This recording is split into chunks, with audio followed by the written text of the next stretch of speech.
నంద్యాల జిల్లాలోని శ్రీశైలం జలాశయానికి వరద ప్రవాహం పెరుగుతుండటంతో అధికారులు శ్రీశైలం ప్రాజెక్టు 4 గేట్లు 10 అడుగుల మేర ఎత్తి నీటిని దిగువకు వదిలిపెట్టారు. దీంతో డ్యాం గేట్లపై నుంచి కృష్ణమ్మ నాగార్జున సాగర్ వైపు పరుగులు పెడుతుంది.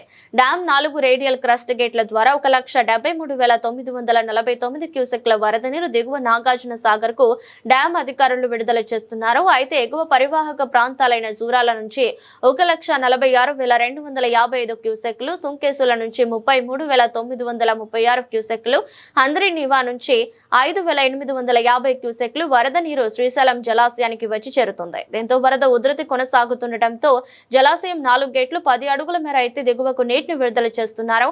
శ్రీశైలం జలాశయానికి మొత్తంగా ఇన్ఫ్లోగా 1,86,041 క్యూసెక్లు ఉండగా అవుట్ఫ్లో 1,73,949 క్యూసెక్లుగా ఉంది.